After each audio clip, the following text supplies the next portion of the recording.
여러분 안녕하세요. 모두의 부동산입니다. 여러분 우리나라에서 앞으로 강남을 넘어설 도시가 있을까요? 강남을 넘어서지 못해도 최소 강남과 동급이 될 도시가 저는 이곳이 될 거라고 봅니다. 이곳이 어디인지 궁금하신가요?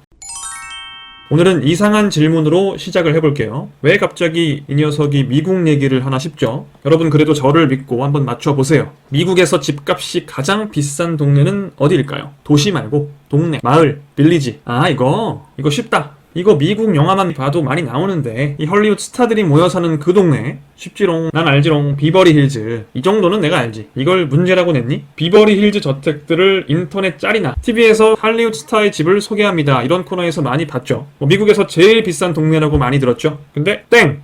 틀렸습니다. 비버리 힐즈가 아니라고? 그럼 어디지? 그 영웅공원 프로지오 영상에서 봤던 그 뉴욕 그 맨하탄의 거기구나. 뉴욕 센트럴 파크 옆에 딱 붙어 있어서 기본 집값 몇백억씩 찍는다는 어퍼 이스트 사이드. 지난번에 제가 올렸던 영상 잠깐 볼까요?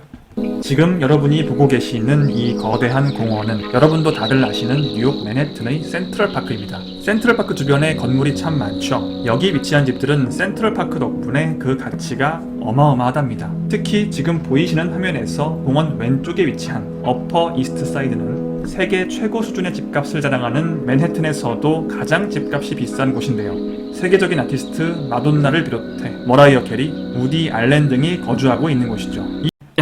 맞네. 여기네. 뉴욕 중에서도 제일 비싼 맨해튼 중에서도 제일 비싼 동네. 확실하네. 그쵸? 땡! 또 틀렸습니다. 그럼 어디야? 미국에서 집값이 가장 비싼 동네는 샌프란시스코의 에서튼이라는 듣도 보도 못한 동네예요. 뉴욕 맨해튼, LA 비버리 힐즈 제처 이런 기사가 있네요. 자, 이 떡밥 회수는 있다 하고요. 한 문제 더 할까요? 이번엔 미국에서 월세가 가장 비싼 도시예요. 도시. 동네 말고 뉴욕, 보스턴 이런 도시. 이건 뉴욕이지. 뉴욕시리가 괜히 뉴욕이겠니? 아니면 또 할리우드가 위치한 LA인가? 아니면 백악관과 국회의사당이 위치한 워싱턴 DC인가? 그래도 뉴욕이 제일 비쌀 것 같은데 맨하탄의 단칸방 월세가 200 이내, 300 이내 하는 얘기는 주변에 뉴욕에서 살다 오신 분들 있으면 한두 번은 들어보셨을 거예요. 뉴욕이 제일 비싸겠구나. 근데 웬걸 도시 전체로 해도 샌프란시스코가 제일 높아요. 뉴욕보다 한참 높죠. 집값도 월세도 이 샌프란시스코라는 단순히 우리에게는 그냥 바다가 이쁜 도시로 알고 있는 이 도시가 이런 대단한 도시들을 앞설 수 있는 이유는 뭘까요? 그 이유는 아주 명확합니다. 오늘 모두의 부동산과 함께 그 이유를 자세히 알아보고요. 사실 한국에서도 이와 유사한 변화가 이미 일어나고 있습니다. 여러분 벌써 조금 놓치고 있어요. 앞으로 대한민국에서 강남과 더불어 전국 최고 수준의 집값을 형성할 이곳 어디인지 그 이유와 함께 오늘 알아보겠습니다. 변화의 물결에 따르지 못하고 뒤처지면 투자는 백전백패입니다. 앞으로 대한민국 부동산 시장에서 일어날 가장 중요한 변화를 놓치고 싶지 않다면 오늘 영상 끝까지 시청해주세요.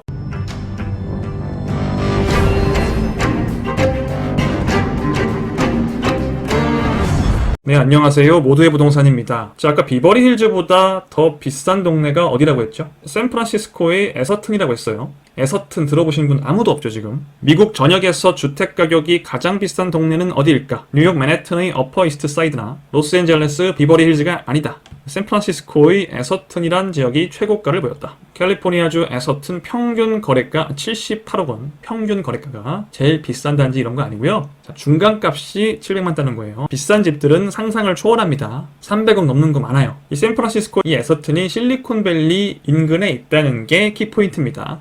여러분 실리콘밸리가 뭔지는 대부분 아시죠? 맨날 대한민국의 실리콘밸리 이런 얘기 하잖아요.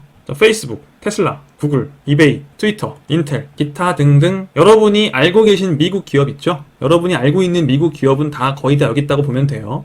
주로 우리가 아는 기업들은 IT 업종이죠. 여러분이 미국의 석유회사를 잘 알진 않잖아요. 거의 대부분 우리가 아는 곳들은 이런 IT 업종, IT나 전기차 이런 업종이죠. 미국 IT 산업의 중심. 사실 그 얘기는 세계 IT의 중심. 세계 금융의 중심이 뉴욕 월가라면 세계 IT 산업의 중심은 이 실리콘밸리입니다. 샌프란시스코 에서튼의 집값이 1위에 등극한 것도 실리콘밸리 덕분이고 샌프란시스코 자체가 월세가 가장 높은 지역에 등극한 것도 실리콘밸리 덕분입니다.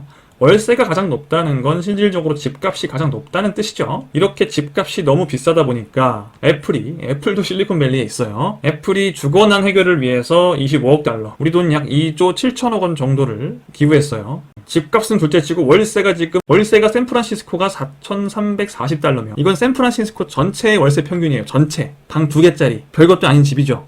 이 방 2개밖에 없는 집이 한 달 월세가 거의 500만 원이다. 500만 원. 사실 보면은 샌프란시스코가 500만 원으로 제일 비싸긴 한데 다른 곳들도 그렇게, 보스턴 이런 도시들도 그냥 300은 그냥 넘어가요. 월세가, 평균 월세가 방 2개짜리. 상상을 초월하죠. 생각보다 많이 높죠. 우리나라는 사실 100 정도면은 웬만큼 괜찮은 집에 살거든요, 월세로. 와, 이게 300 된다고 생각하면 정말 끔찍하죠. 우리나라 월세는 정말 싼 겁니다, 여러분. 정말 전세 덕분에 월세가 정말 싼 거예요. 전세 없어지는 순간 월세 폭등하는 건 당연한 겁니다. 전세가 있으면 내가 월세 살 필요가 없거든요. 전세가 없으면 어떻게 해야 돼요? 집 못 사면 월세 가야 돼요. 지금 근데 전세가 거의 사라져 가고 있죠? 다음 정부에서 전세를 다시 좀 심폐소생술을 해서 살릴 수 있을지 잘 봐야 될 것 같아요. 이번 정권에서 좀 힘들 것 같고요. 정말 이 월세가 이렇게 올라버리면 답이 없습니다. 서민들은 정말 답이 없어요. 이건 사설이었고요. 샌프란시스코가 꼭 실리콘밸리 때문에만 집값이 비싼 건 아니에요. 살기가 워낙 좋아요. 다른 면에서도 날씨나 해변이나 모든 면에서 살기가 좋은 곳이다 보니까 이렇게 집값도 비싸고 월세도 비싼 건데, 그래도 사실 샌프란시스코가 뉴욕을 넘어서는데 가장 큰 역할을 한 건 이 실리콘밸리가 확실합니다. IT 기업들이 엄청난 성장을 하면서 실리콘밸리 집값이 폭등을 했거든요. 제가 다른 영상에서도 한번 보여드린 적이 있는 이 전 세계 시가총액 순인데 연도별로 보면은 완전 달라요, 이 구성이. 지금 IT 기업들이 얼마나 있는지를 한번 볼게요. 1990년대에는 IT 기업들이 10대 기업 중에 한 개도 없습니다. 그러다가 2000년이 되면서 마이크로소프트, 빌 게이츠의 마이크로소프트가 처음으로 등장을 하고요, 5위에.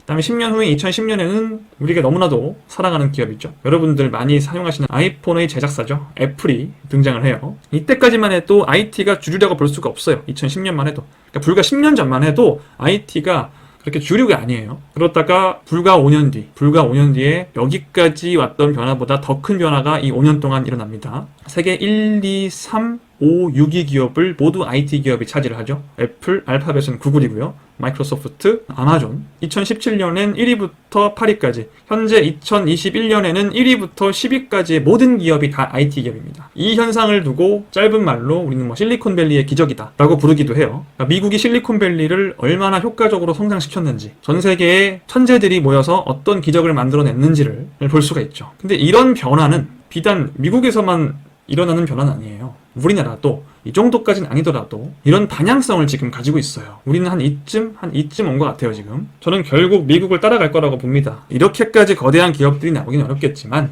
상당히 비슷한 모양으로 갈 거라고 봐요. 기존의 대한민국을 지탱하던 산업들은 이런 것들이었어요. 효자 산업이라고 하죠. 중공업, 조선, 플랜트는 해외 나가서 발전소, 석유 시추 시설 이런 것들을 지어주는 산업이에요. 보통 삼성 엔지니어링, 현대 엔지니어링, GS 건설 이런 건설 회사들이 많이 하죠. 건설 회사들이 여러분 이런 아파트 짓는 거는 건설업의 극히 아주 빙산의 일각이고요. 주 수입원은 다 여기서 나왔었습니다. 그런데 지금 플랜트가 엄청 어려워요. 희망퇴직 받는 곳들도 되게 많았죠. 건설업 자체도 예전만 못하고요. 중공업, 조선은 지금 이 조선 쪽은 망한다는 얘기가 안 나오는 곳이 없어요. 다 어려운 거예요. 제철도 지금 쉽지 않습니다. 포스코가 한때 정말 세계를 호령했었는데 지금도 괜찮긴 하지만 예전에 비해서 점유율이나 중국 기업들 때문에 많이 어려운 상황이에요. 그러다 보니 회사가 망하거나 망하지 않아도 일자리가 줄거나 일자리가 줄지 않아도 일자리의 연봉 수준이 낮아지면, 대표적으로 포스코 같은 기업들이 예전엔 정말 여기가 대우가 좋았는데 지금 포스코 들어가면 대우가 좋다는 얘기를 하지 않아요. 물론 중소기업이 비하면 좋겠죠. 아직 좋겠지만 옛날에는 그 취준생들한테 포스코가 삼성전자보다 훨씬 좋았어요. 훨씬. 여기는 그냥 안전하게 걸어놓고 포스코를 간다. 명문대생들 사이에서는 그런 말도 있었고, 지금 그런 얘기하면 이해를 못하죠.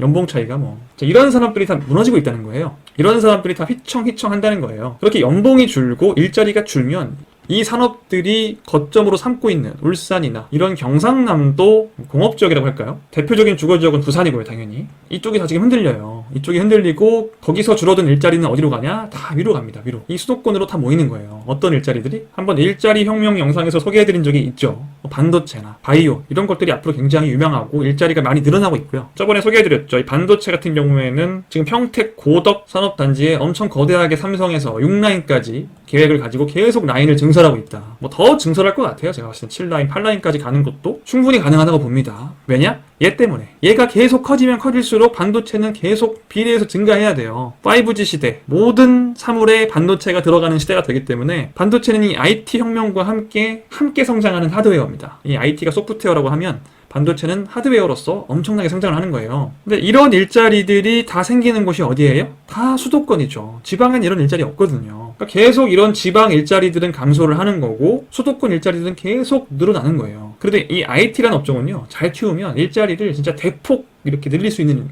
업계가 이 IT예요. 왜냐면 이 IT 같은 경우에는 조금 이런 하드웨어 산업이랑은 다른 게 이런 제조업은 어떤 라인을 깔거나 좋은 설비를 뭐 들여오거나 하는데 굉장히 돈을 많이 씁니다. 몇 조에서 몇십 조까지도 막 투자를 하는데 IT는 사실 그렇게까지 투자하지는 않아요. 뭐 진짜 많이 투자하는 게 데이터 센터 같은 거 정도고 이건 그렇게까지 뭐 몇십 조까지는 아니거든요. 거의 얘네들은 사실 사람이 사실 재원이에요. 똑똑한 사람들. 마크 주커버그가 페이스북을 만들 때 보면은 사실상 혼자 무슨 대기업이 한 게 아니죠. 마크 주커버그가 어떻게 보면 스스로 해낸 겁니다, 이게. 빌 게이츠도 윈도우를 개발할 때 거대 기업이 된 상태에서 이걸 개발한 게 아니거든요. IT라는 거는 좀 똑똑한 사람들이 모이면 엄청난 부가가치를 창출할 수 있기 때문에 굉장히 능력이 좋은 인력들은 대우가 되게 좋아요. 지금도 유능한 IT 인력들은 대우가 아주 빠르게 좋아지고 있습니다. IT 업종에 근무하면 연봉이 짜다 이런 얘기는 진짜 과거를 살고 계신 분들이 하는 얘기입니다. 시대가 어느 때인데 지금도 많이 바뀌었고 아주 빠르게 그분들의 대우가 향상하고 있고 성장하고 있습니다. 5년 전, 10년 전 얘기하시면 안 돼요, 이제. 바야흐로 IT의 시대가 올 거고요. IT 산업이 대한민국의 산업을 다 주도할 거예요.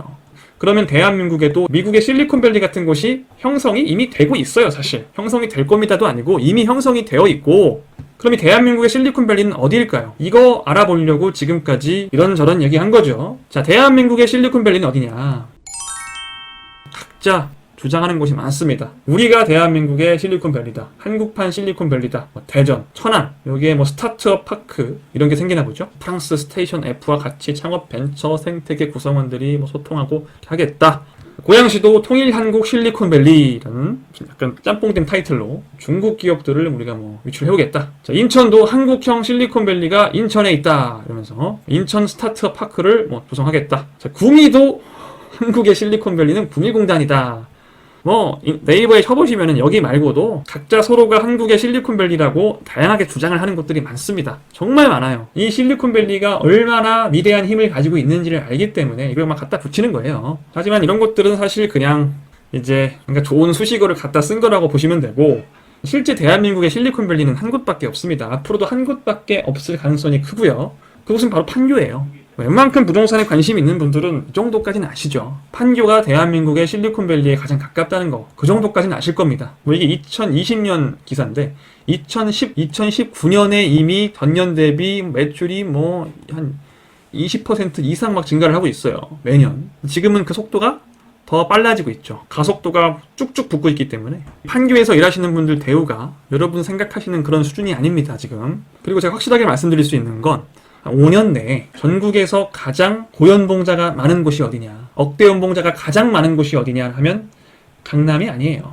서초도 아니고 이제 판교가 될 겁니다. 판교 집값이 강남을 넘어서느냐? 그건 제가 확실히 못하겠어요. 워낙 강남의 아성은 명확하고 강남이 사실 완전 일자리 때문에 강남 집값이 꼭 비싼 건 아니라서 판교에 아무리 고연봉자가 많이 있어도 강남을 넘어설 수 있을지 그건 모르겠어요. 근데 확실한 건 고연봉자가 제일 많은 곳은 판교다. 강남 3구보다 더. 그건 제가 예상할 수 있어요. 이미 뭐 내놓으라는 기업들이 판교 테크노밸리에 입주를 해 있고요. 여러분들이 대표적으로 아는 그냥 IT 기업들은 다 여기 있다고 보시면 돼요. 여기랑 그 밑에 분당 쪽에 흩어져 있습니다. 부족해요. 지금 입주하려는 기업들은 너무 많고 이 땅은 턱없이 부족하다 보니까 IT 산업의 발전을 위해서 방금 보신 테크노밸리가 이쪽이고요. 이쪽. 이 위에다가 제2 테크노밸리, 제3 테크노밸리를 조성을 하는 거예요. 이게 지금 1 테크노밸리, 요렇게가 이제 2, 3 테크노밸리. 기존보다 그 규모가 몇 배 증가하는 거예요. 이거 제가 감히 예상하건데 이 근처에 남는 땅들을 개발을 해서 판교 테크노밸리는 계속 확장을 할 겁니다. 여기서 일하는 분들은 대부분 다 고연봉자일 거고 우리나라에서 이렇게까지 고연봉자가 많은 곳은 여기밖에 없을 거예요. 또 이 IT의 특성은 이 땅의 크기에 비해서 또 인력을 되게 많이 뽑아요. 왜냐면 다 사람이 하니까. 컴퓨터 한 대씩 가지고. 제가 저번에 일자리 혁명 얘기를 드리면서 이 반도체와 바이오 쪽에도 앞으로 일자리 호재가 아주 많지만 이 IT에 비하면 세 발의 피라고 할 수도 있다라는 말씀을 드렸는데, 왜 그러냐면 이런 반도체 같은 경우에도 라인을 엄청 깔아도 이게 사실 생각보다 이 채용은 그렇게 또 많이 하진 또 않아요. 이번에 고덕 반도체 2라인도 이 라인이 엄청나게 큰 라인인데도 직접 고용은 4,000명밖에 안 했죠. 앞으로 깔리는 라인들은 거의 다 이제 무인화 라인이라서 사람이 거의 몇 명 없이도 그냥 반도체 라인을 돌릴 수 있는 그런 기술들이 지금 발달을 해버려서 이런 제조업들 같은 경우에는 이게 공장이 막 들어오고 해도 막상 또 채용은 별로 하지 않는 그런 또 흐름이 또 있거든요. 앞으로 점점 더. 근데 IT 같은 경우에는 이거를 다 사람이 하거든요. 인공지능을 개발하는 것도 사람이 하는 거고. 현재는 이 IT 업종은 사람을 정말 많이 뽑습니다. 그래서 건물이 한 채만 있어도, 요 한 15층짜리 건물 하나만 있어도 여기서 일하는 사람이 이 수십만 평의 반도체 공장에서 일하는 사람보다 더 많을 수도 있어요. 근데 그런 건물들이 지금도 많은데 앞으로 훨씬 더 크게 막 들어온다. 그리고 더 들어올 수 있다. 이제 시작이니까 판교는. 실리콘밸리는 상당히 예전부터 이렇게 쭉쭉 커나가던 곳이고 판교는 이제 시작이에요. 사실 안타까운 일일 수도 있는데 이 판교 테크노밸리가 사실 꽉 차면서 뭐 천정부지로 이제 임대료가 오르고 스타트업 기업들이 참 들어가기가 이제 어려워지면서 웬만큼 자본력이 있는 회사가 아니면 들어가기가 너무 어려워지다 보니까 다른 판교 테크노밸리를 대체할 IT 기업들이 가서 사업을 할 수 있는 곳들이 필요해지는 거예요. 그러다 보니까 많은 지자체에서 각자가 아까 마치 우리가 한국의 실리콘밸리다 라고 하는 것처럼 자, 우리가 제2의 판교다. 판교로 갈 수 없는 기업들은 우리에게 오라 하면서 뭐 3기 신도시는 왕숙지구나 지방 대도시들의 판교 이 테크노밸리를 만들겠다. 광주에 만들겠다. 일산이 제2의 판교다. 평촌이 제2의 판교다. 뭐 대구가 제2의 판교다. 별게 다 뭐 각자 다들 뭐 본인이 제2의 판교라고 주장을 했지만 지금 가는 방향은 그런 방향은 아니에요. 그냥 원래 테크노밸리 위쪽에다가 훨씬 더 크게 제2, 3 테크노밸리를 조성을 하겠다. 약간 다 무의미해지는 흐름이죠. 이 실리콘밸리도 보면 여기 집값이 이렇게까지 비싸고 월세가 비싸면 다른 곳에 제2의 실리콘밸리가 나타날 만도 한데 이렇게까지 월세가 500만 원이 될 때까지도 제2의 실리콘밸리는 다른 곳에 없어요. 계속 원래의 실리콘밸리가 확장을 하고 또 확장을 하고 또 확장을 하고 확장 못하면 계속 임대료가 올라가는 거죠. 이건 사실 IT 산업의 특징이기도 하고 고급 인력들도 유입이 되고 또 구글 같은 경우에는 다양한 스타트업 기업들을 이렇게 인수를 하죠. 그래서 뭔가 스타트업을 하는 기업들은 이런 대기업, 시장을 선도하는 이런 기업들 근처에서 사업을 많이 해요. 그러다 보니까 다 이 실리콘밸리로 몰리는 거죠. 그러니까 어디 다른 시골 동네에서 이걸 하고 있으면 이런 핵심 기업들과 같이 정보 교류하기도 힘들고 같이 협업도 힘들고 뭐 어떻게 돌아가는지 파악하기도 힘들고 여러 면에서 좀 어렵다 보니까 다 실리콘밸리로 모여서 사업을 한 거죠. 그래서 사실 이 대한민국의 실리콘밸리인 판교도 아예 다른 지역에 제2의 판교가 생기고 그런 것보다는 이 위에 제2, 3 테크노밸리를 조성하는 게 당연히 맞는 방향이긴 해요. 그 다음 뭐 이런 데가 되겠죠. 저는 상담을 할 때 이제 자본이 너무 없으신 분들은 사실 이 판교 쪽으로 들어갈 수가 없지만 어느 정도 한 6억, 7억 정도의 자본이 있으신 분들, 내가 지금 집을 팔고 뭘 하고 하면 이 정도는 내가 마련할 수 있다라고 하시는 분들부터는 판교 쪽으로 추천을 먼저 해드려요. 판교는 웬만하면 꼭 넣습니다. 그 중에 어떤 단지를 들어갈지는 이분의 자산이 뭐 6억이냐, 7억이냐, 10억이냐, 15억이냐 이 자산에 따라서도 다르고 실거주 편의성을 얼마나 고려를 하느냐, 몸테크를 할 수 있느냐 이런 것들에 의해 달라지긴 하는데요. 아무튼 이쪽을 저는 반드시 추천을 한번 드리긴 해요. 요 밑에까지도 지금 있는데 잘리네요. 저는 개인적으로 앞으로 한 5년간은 집값이 가장 많이 오를 곳이 어디냐면 이 판교와 그 근처라고 봅니다. 오늘 이 영상에서는 뭐 어떤 특정 단지를 제가 뭐 말씀드리지는 않을 거예요. 일단 여러분 판교에 내가 투자를 하신다고 생각을 하시면 요 가운데 들어오는 GTX-A 성남역을 잘 생각을 하셔야 돼요. 지금은 이 판교역과 임해역이 이렇게 있죠. 판교역은 신분당선, 임해역은 분당선. 딱 이 가운데에 이제 GTX가 들어와요. 절묘한 위치에 들어오죠. 그러니까 GTX가 판교역에 이렇게 환승을 하는 게 아니에요. 이 판교와 임해 사이에 딱 들어옵니다. 아무래도 이 판교 호재에다가 이 GTX 호재까지 좀 같이 직방으로 받을 수 있는 위치에 있는 아파트들이 가장 호재가 크겠죠. 또 그 중에서도 또 재건축이 가능한 단지들도 있어요. 용적률이나 대지 지분 같은 것들 고려했을 때 재건축까지 가능한 단지들이 있는데 판교의 일자리 폭증으로 인해서 전반적으로 다 수혜를 볼 거고요. 그 중에서도 이 GTX 호재를 받을 수 있는 곳들, 뭐 신분당선이나 분당선은 원래 있던 것들이고 GTX는 없던 것이잖아요. 그래서 GTX가 새로 생기면서 또 그 호재를 추가적으로 받을 수 있는 위치에다가 거기다가 이제 재건축 호재까지 또 있으면 판교 일자리 호재, GTX 교통 호재, 재건축 호재 이 세 개를 다 받게 되면 뭐 대한민국에서 가장 집값이 앞으로 많이 오를 곳이라고 봐도 무방하겠죠. 뭐 그런 단지들이 몇 개 있는데 제가 말씀을 드리긴 좀 그렇고요. 여러분이 잘 알아보시고 저는 이 판교 쪽에 투자하시는 거 강력하게 추천드립니다. 그리고 청약 생각하시는 분들, 특히 성남에 거주하시는 분들은 이 금토지구 강력하게 전 추천을 드려요. 금토지구에 분양 받으시면 지금은 뭐 지하철도 없고 그래 보이지만 여기는 판교 일자리 구역이에요. 판교. 우리나라에서 가장 고연봉의 임직원들이 근무를 하는 곳에 아파트가 있다고요. 여기를 분양받으실 수 있는 분들은 꼭 한번 노려보세요. 성남은 대표적으로 서울과 용인 등과 함께 청약 당첨되기가 가장 어려운, 대한민국에서 가장 어려운 곳 중에 하나긴 해요. 그래서 내가 당첨될 수 있는지를 잘 파악을 하셔야 됩니다. 당첨될 수 있으면 여기를 노리시는 거고, 당첨될 수 없다는 판단이 나오면 매수를 알아봐야겠죠. 판교 쪽이 좀 버겁다. 왼쪽 서판교 쪽도 있습니다. 그리고 이 판교에 월판선 들어가죠. 이 월판선 라인도 쭉 따라서 한번 보세요. 이 월판선은 일단 판교를 가기 때문에 거기도 안 된다. 경강선. 경강선도 판교를 가죠. 오히려 이쪽 오른쪽이 개발이 많이 안 돼서 광주 쪽이거든요. 그쪽이 소액으로는 투자하시기 좋을 수 있어요. 전 그래서 이 경강선이 지나는 지역들도 판교의 수혜를 받을 수 있는 곳들이에요. 자, 오늘 길었던 영상 내용을 한눈에 정리를 하겠습니다. 대한민국에서 앞으로 가장 많은 고연봉자가 근무하는 지역은 판교다. 강남에 절대 뒤처지지 않는 수준까지 갈 거라고 봅니다. 수혜 지역은 어디냐? 판교와 뭐 그 근처 GTX 들어오는 곳, 뭐 이매, 경강선 따라서 쭉 가면 갈수록 소액으로 투자할 수 있는 곳들이 나오겠죠. 그리고 왼쪽으로 월판선 들어오는 그 라인 쪽을 쭉 보세요. 뭐 거기엔 인덕원도 있고요. 그다음 그 옆에 뭐 청계도 있고 정거장은 되게 많으니까 이렇게 좌우로 한번 쭉 보시기 바랍니다. 또는 이 신분당선 라인도 판교 수혜 지역이지만 대부분 상당히 비쌀 거예요. 신분당선 라인은 이미 많이 올라 있어서 좀 소액으로 하실 분들은 이 월판선 라인, 그것도 안 된다? 경강선 쪽을 한번 보시기 바랍니다.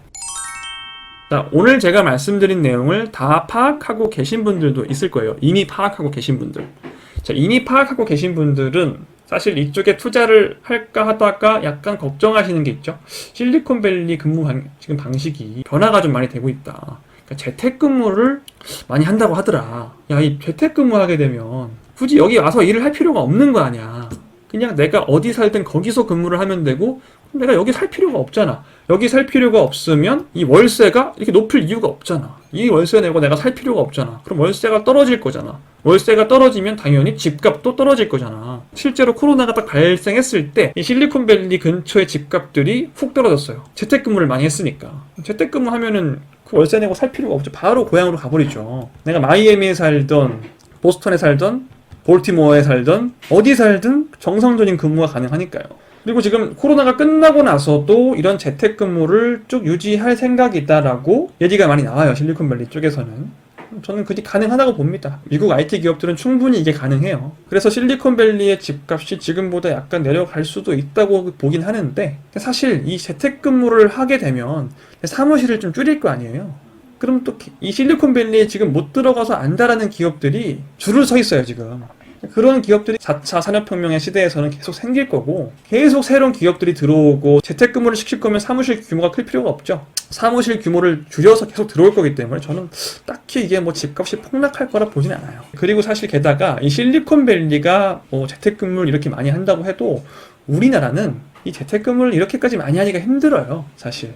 이 한국의 노동법상 재택근무를 시켜놓고 집에서 놀고 먹는 직원을 어떻게 할 수가 없어요. 이 정규직으로 채용이 돼버리면 이거를 어떻게, 여러분 직장인들은 아시겠지만 회사에 상당히 많은 차장님, 부장님들 아무 일 하지 않고 그냥 집에서 회사 왔다 갔다 하시는 분들 많죠. 근데 이분들을 어떻게 할 수가 없거든요. 우리나라의 노동법은 이 퇴사를 시키기가 매우 어렵기 때문에, 이 비정규직은 참 쉽지만 정규직을 퇴사시키기가 진짜 어렵습니다. 쓸데없는 인력도 데리고 있어야 돼요, 그냥. 미국은 그게 아니죠. 미국은 그냥 이 사람이 재택근무 시켰어요. 성과가 없어? 너 나가. 우리 트럼프가 많이 하잖아요. You are fire. 뭐 이거 많이 하죠. 너 잘렸어. 바로 짐 싸야 돼요, 미국은.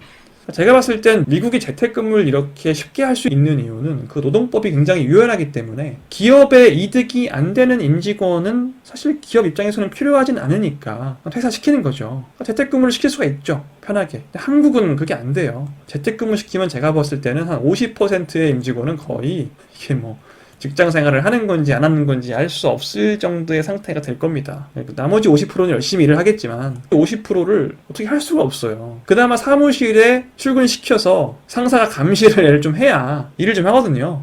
제 생각에는 좀 어렵지 않나, 이런 재택근무를 완전히 활성화시키는 건 뭐 카카오 이런 아주 선진적인 좀 아주 뭐 자유로움을 완전 추구하는 그런 회사들은 가능할 수 있는데 대부분의 기업들은 좀 어렵다고 봅니다. 그리고 또 보안이 굉장히 중요한 회사들 이런 곳들은 재택근무하기 어렵고요. 저는 한국은 미국처럼 재택근무하기도 어려울 뿐더러 재택근무를 한다고 하더라도 앞으로 이 판교에 들어올 기업들이 너무 많기 때문에 그 재택근무를 해서 빠지는 인원보다 새로 추가되는 인원이 지금 이 몇 배가 많다. 그래서 대한민국의 실리콘밸리인 판교에 내가 투자를 하는데 이런 걱정을 해서 내가 못 들어가고 그럴 것 같지는 않다. 정말 오랜 시간이 지난 후에는 모든 게 다 재택근무화가 될 수도 있겠죠. 그건 모르는 거지만 당장은 제가 봤을 때 한국은 노동법을 바꾸지 않는 이상 이렇게 효율적인 재택근무는 불가능하다라고 봅니다. 재택근무를 해도 그게 딱히 그렇게 큰 영향을 줄 것 같지도 않고요.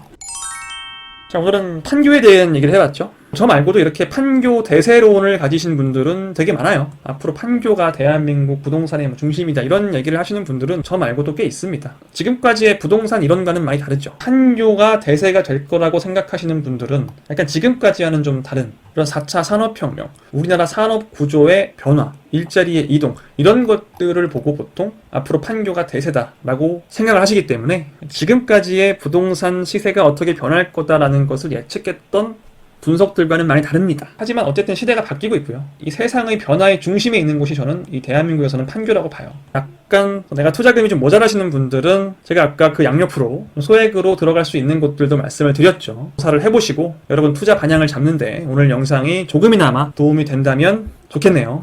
네, 지금까지 모두의 부동산이었고요. 오늘 영상 내용이 마음에 들었다면 좋아요와 구독, 멤버십 회원 가입까지 한번 고려해 보시기 바랍니다.